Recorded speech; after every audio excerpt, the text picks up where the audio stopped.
So the stakeholder view increases the responsibilities of boards of directors and leaders. There's an alternative view, critical view, which says, well, actually, we can't look to business to solve the problems of sustainability because they are the generators of the problem itself through growth and pursuit of exponential growth with a limited resource. At one point in time, we're going to run out of resources. So these are the different conflicting views, and I'm sure we'll see elements of these different views on show today. I've been influenced very much in my understanding of corporate governance by reading, I'm told to stop now, by reading a report by the King Committee in South Africa, the South African Institute of Directors, and I think the Secretary of the State for Corporate Affairs is actually a friend of King, so I won't go on about it.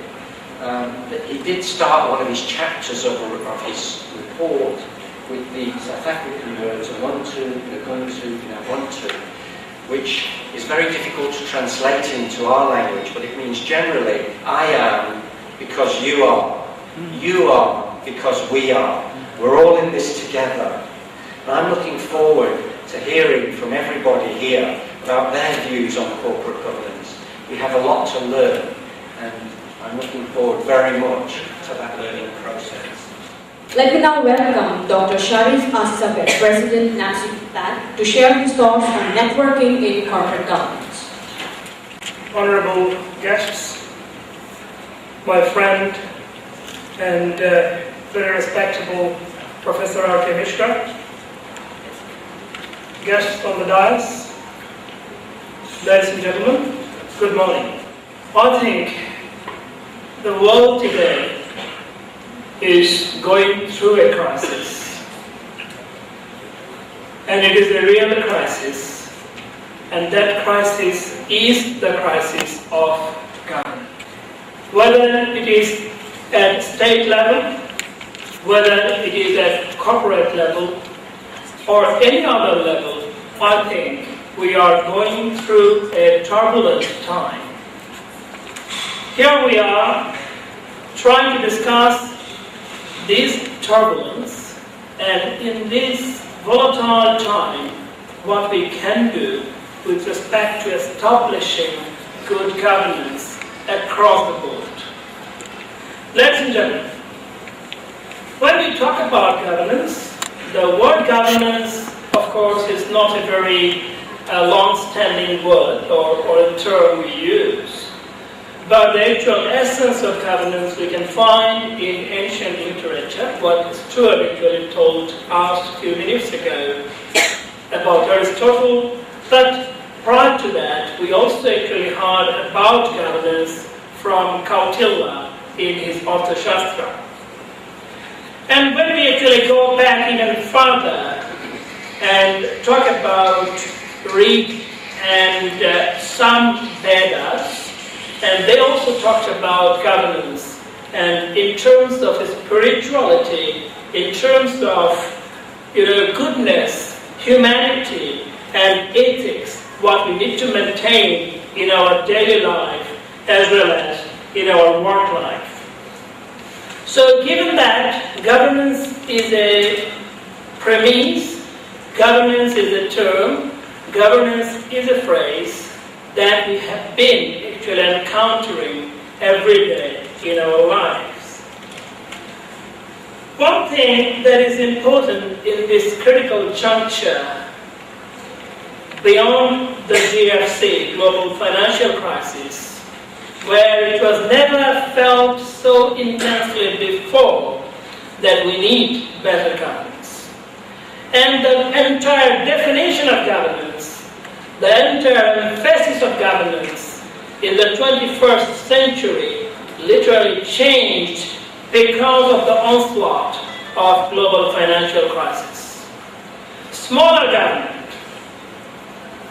hands-off approach that we had until 2008, now we are coming back to the drawing board and now talking about the visible and invisible hands of regulations. And at the same time, we have found out that ethical standards need to be maintained, need to be upheld, need to be followed through, not only by corporations themselves, but government cannot actually take its hands off from that responsibility. So given that, it is now a question mark then, when we talk about corporate governance. I was actually browsing through a draft written by my very good friend, Dr. Bob Smith, who was talking about corporate governance and public governance. What is the balance in between the two? To my surprise today, Professor Mishra, that when I looked at this dais, no one from the corporate sector, private sector. Everyone is from the public sector. There is a reason. There is a reason behind it. I think in the Institute of Public Enterprise, they have a responsibility to make the public sector aware that you have the responsibility. It is a big responsibility. It is a joint responsibility to fix the problem. Problem of what? It is not only just problem of ethics. It is a problem of performance. It is a problem of efficiency. It is a problem of transparency. It is a problem of all sorts of issues. Now, I don't want to go through all those problems. But one thing now, when we refer to the public-private sector issues, this way we can talk about, the popular terminologies such as PPP, public-private partnership, new public management, and all sorts of issues. But I don't want to actually go deep into those issues. But one thing is, these partnerships actually do go beyond public-private partnership. The issue of network is very important here. The issue of understanding is very important here. The issue of working together is very important here. Let's go back to the American model. So within the academia, and that has been actually going on, initiated by the Chicago School and then later on Harvard School, and all those things, which I don't want to go through again. But one thing is that the academia, many of us actually belong to the academia, and the business sector, that is private sector, and the government, this triad relationship is very important. And we must complement each other. But at the same time, we cannot actually ignore the contributions by the civil society, both local civil society, international civil society, including international development agencies. So, given that, I think now we have a task to get together and call for some discipline in the area, and who will actually do that? Who will actually build a cat? That is also again a question mark there. Now, look, a few years ago, Raymond Varney, a political scientist, and who wrote a book, and the name of the book is In the Hurricane's Eye. And in his book, he mentioned one thing, that when the hurricane actually strikes, it has a devastating impact on the society, on humanity, on wherever it actually strikes. And I don't need to explain that to you. But in the center of the hurricane, the scientists, they have found out the center of the hurricane is very, very peaceful.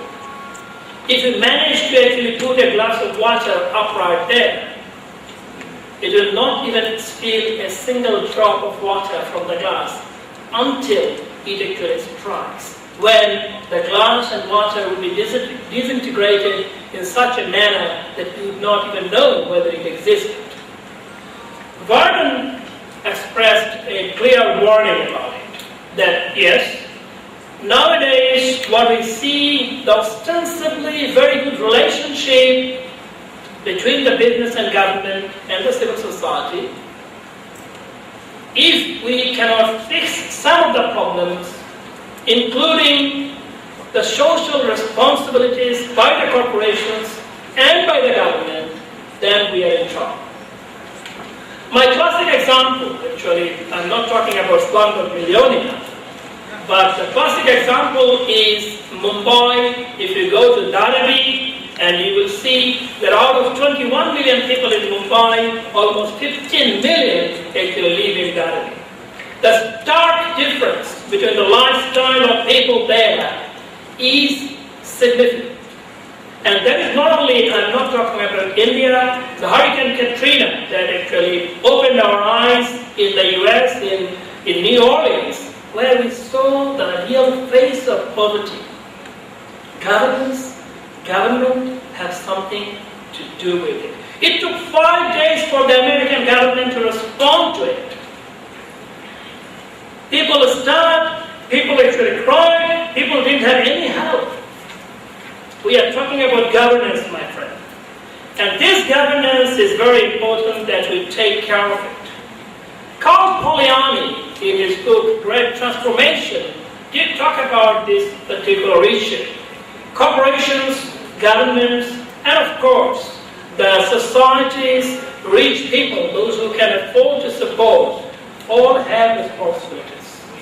So given that, I think we have an organization that Professor Mishra kindly has introduced, and we work together for the organization, Network of Asia-Pacific Schools and Institutes of Public Administration and Governance. We did establish that organization in 2004, and we had a few conferences, we published a journal from there, and our target is to create the network and make people understand we have the responsibility. Wherever we are, whether you are on this side of the table or the other side of the table, or outside the room, everyone has a responsibility. Everyone has a role to play. From the network, we are trying to do something to get out of the vicious cycle of governance. It is the question, actually Stuart mentioned about 4 things, about leadership, about the board structure, social and corporate responsibility, and performance. Beyond that, I think the overall issue is we must do things right in a concerted effort and for the greater welfare and well-being of the people. We are having a conference from tomorrow in Kerala of Hyderabad, and here our topic is based on the Millennium Development Goals. I think that is also another issue where governance can do things. But anyway, at the end, with the note and expectation that we will have a better world with the concerted efforts from all over the world, with everyone participating, we need a better world. We need to lead. We need to lead beyond the devastation of GFC, and we can actually minimize the devastation of environment if we can work together towards a better governance. Thank you very much. Thank you very much, sir. The ONGC Sumiraha Chair on Corporate Governance has been instituted at IPE by ONGC Limited to identify and formulate criteria and indicators of good corporate governance. By this, we derive upon corporate governance practices beneficial to all stakeholders. Let us now hear from Dr. Tanu Chakrabarti, Head ONGC Academy. Welcome you, sir. Mr. R. Bandyopadhyay, Secretary, Ministry of Corporate Affairs, Government of India. Dr. P. Ramarao, President, Institute of Public Enterprise. Mr. P. K. Bishnoi, CMD, Rashtriya Ispat Nigam Limited. Dr. Sharif S. Sabir, Director, Maharashtra University. Professor Stuart Lawrence, Vaikapu Management School. Mr. Singh Kumar, Professor R.K. Misra, distinguished professors from India and abroad, honorable delegates, ladies and gentlemen. I feel really it is a proud privilege and honor for me to speak before you on a very sensitive issue, and I must thank my previous speakers, Mr. Stuart Lawrence, Mr. Saved, and Professor Mr. of course, for setting the ball right forward about the different aspects of the expectations of the corporate governance. I will try to bring into the focus of the specifics what ONGC as a corporate identity is doing in this pursuit of providing the highest quality of corporate governance. As you are aware, in the 21st century, the outlook for business appears to be a blend of high prospects for growth on the one hand and serious concerns about the impact of business on society and the environment on the other. The extremes of all total control and freedom to business have both been found wanting by the totality of the human experiences in the 20th century, and the need for a balance through harmonizing multiple stakeholders' expectations is felt more and more strongly in the aftermath of series of corporate scams during the last decade in the 21st century. In the light of above, it has been very appropriately stated by Dr. M.B. Ateria, I quote, "The apparent and the real contradictions can probably be best reconciled by taking into account the expectations of the various stakeholders and harmonizing them," unquote. In order to exploit the above prospect, address these concerns and meet the stakeholders' expectations, there is a need to emphasize on practice of transparency, accountability, social responsibility, and ethics in conduct of business. In the context of our country, I would like to emphasize that during this period of transition from a controlled to a market-based economy, basic and fundamental philosophical and structural changes have been taking place. This is a period when we are, for the first time in post-independent India, re-establishing our links with the global economy, both through the economic processes as well as through communication links. The total thrust of reforms was to remove the high walls that we built over 6 decades to protect ourselves from outsiders and open in domestic industry to both international and domestic competition. The twin elements of economic and liberalization and global communications are both very powerful elements and characterize the new connectedness that we are now experiencing with the rest of the world. However, with this emerges a concern for insulating ourselves from the commercial orientation of the West. We need to balance our traditional spiritual strengths with the pragmatism of the West without losing our unique identity as a civilization comprising of diverse religious, social, and cultural forces. In context of ONGC, I would like to share that after ONGC's emergence in 1956, we became a company in 1994. We faced the dual challenges of changing environment and